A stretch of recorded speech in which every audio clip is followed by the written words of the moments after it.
Well, the first thing I think about when I think about Mr. Mieuli is the fact that, for as much success as he had as a person, he would never have known it the way he reacted to people.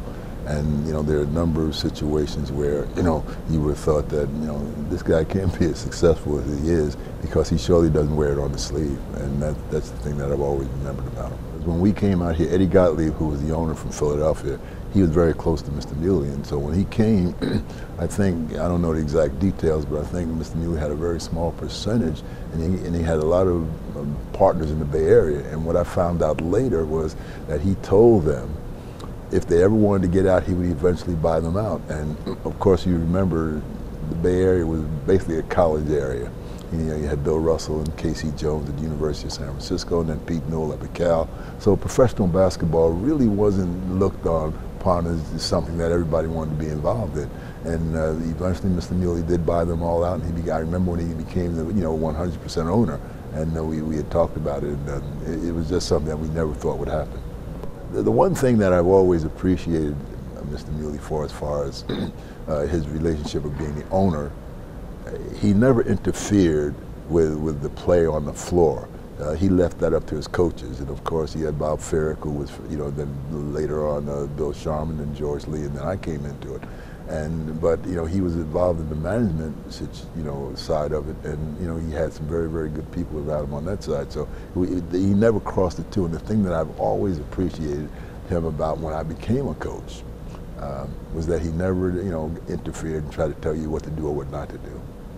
The time I remember was the 3 times I turned him down for the coaching position.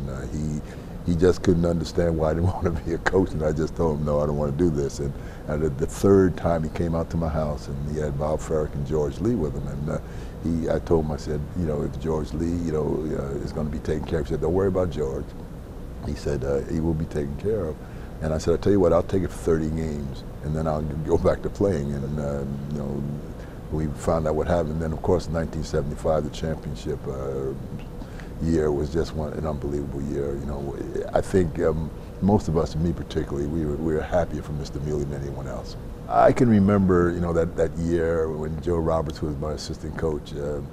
I remember going into Mr. Mieuli and telling him what we wanted to do. And I think in all the years that I knew him, there's only 2 times that he was visibly upset with me. Now, there were some times, I'm sure, when we lost games that he wasn't real pleased with me, but he never let it on. But the 2 times that he really was upset with me was, one, when I turned the job down. That's number 1. And number 2, I went into his office and I said, I have to talk to you about something. He said, what do you want to talk about?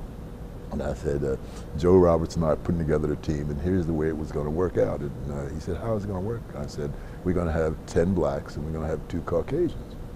And he got up and he stormed around his room, and I thought I'd done something wrong. And he said, Alvin, why would you ask me a question like that? I said, I know what I want to do, but you're the owner and I want to pass this by you. He said, here's what you do.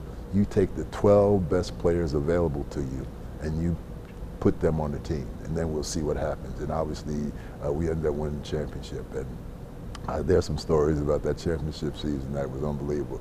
The one that's probably the funniest is when we won the game in Washington, game number 4. There was a long line of people coming down from where he was sitting. He didn't want to sit with Mr. Poland because we were up 3-0, and everybody thought we should be down 3-0. And so he was sitting with the owner, and he didn't know what to say, so he's sitting there very quietly. So now we win the game. So now there's a line of people walking down the steps, and he gets in the line. Now all he has to do is say, I'm Mr. Mieuli, the owner of the team, and they'll let him go. He won't do that. He stands in the line, and he goes 1 step at a time, 1 step at a time, 1 step at a time. Finally, when he gets down to the bottom, they're all going out the door to get to their car, and he never did. And if you see the film of that celebration, he's not in it because he took him all that time. And so after we got to the airport, I said, Mr. Mieuli, why didn't you come on down and tell him who you are? He said, Alvin, I don't do things like that.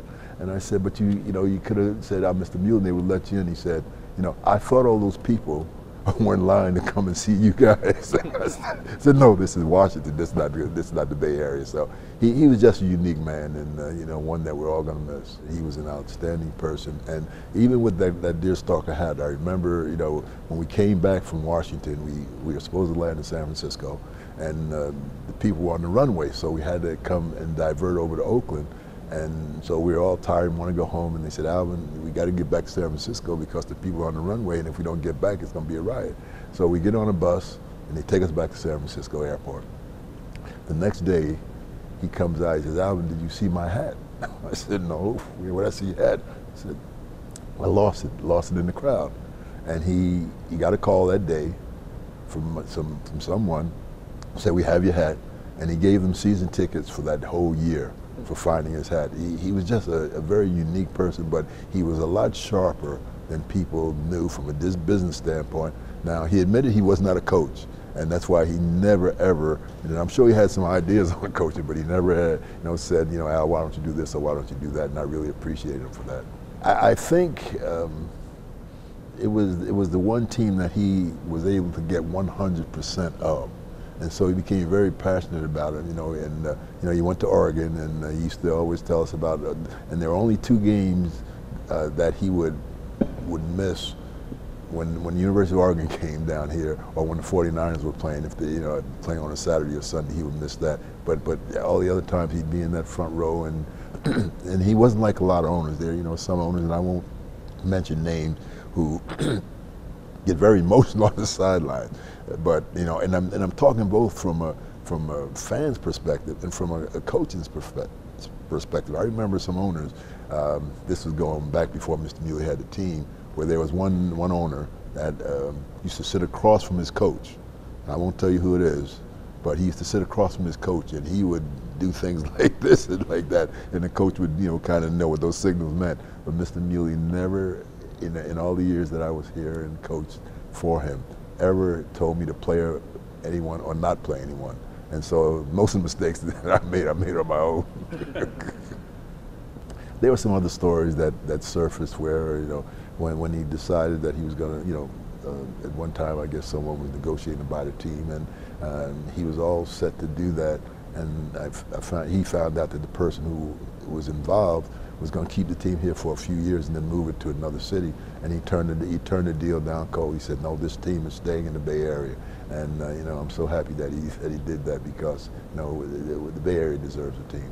Yeah, I think what we didn't just lose a former owner of the Warriors, we lost somebody a lot bigger than that as far as the Bay Area personalities. No question. And you always hear people say they wear their feelings on their sleeves. He wore the Bay Area on his sleeves, and I can just remember, when he had the motorcycle and he was coming up, from San Jose every day on a motorcycle, and we all were so upset and nervous. He said, Mr. Mieuli, stop driving that motorcycle.